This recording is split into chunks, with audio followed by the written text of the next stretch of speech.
This Shabbat we begin reading the second of the 5 books of the Torah, the book of Exodus, and we transition.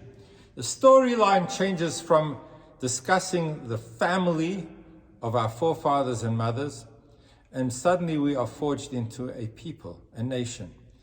And we are developed as a nation in the very painful circumstances of slavery and servitude in Egypt. And Pharaoh decreed that every boy child that is born shall be cast into the river to be killed.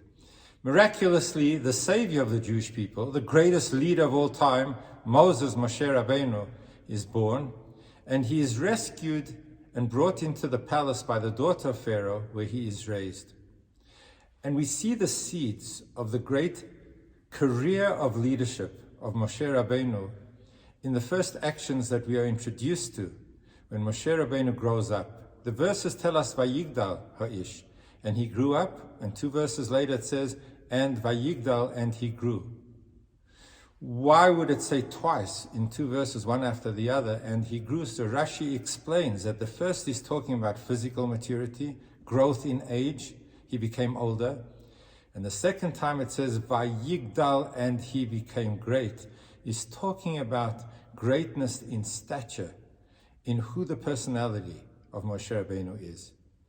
And as Rebbe Elimelech of Lezhinsk, one of the great Hasidic Rebbes, explains, that the second time it says Vayigdal, and he became great, it says Vayetzei el Echav, and he went out to see the plight of his brothers, and he sees an Egyptian striking a Jew, trying to kill a Jew, and he steps in and he saves his fellow Jew and kills the aggressor.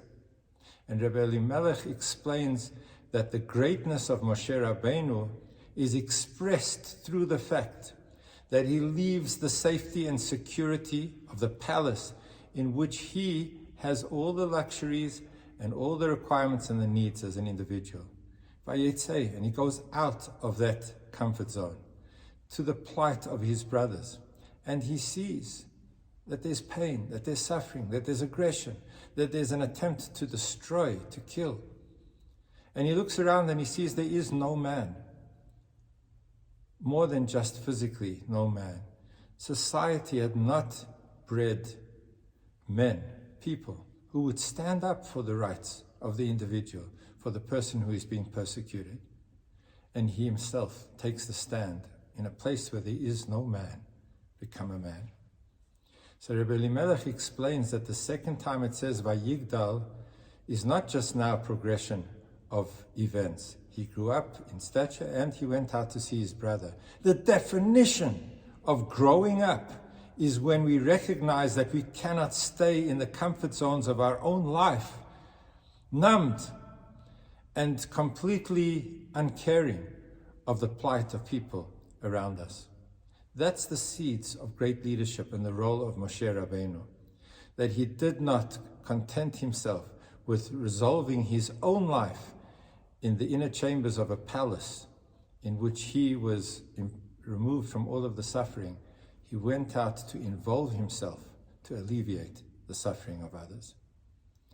Our leadership takes place on every different level. We're not all Moshe Rabbeinus. We can't all aspire to the position of Moses, but leadership happens in our lives. We all have to aspire to leadership. Leadership in our families, leadership in our communities, leadership of our own lives, getting a hold of our own lives and leading it in the right direction.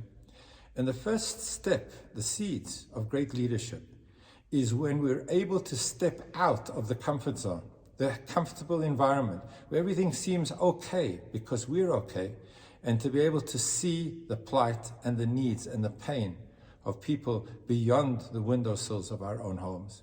When we're ready to walk out of our own comfort zone, to engage with the needs of others, and to take action, to safeguard those who are being persecuted, then we have tasted the seeds of leadership.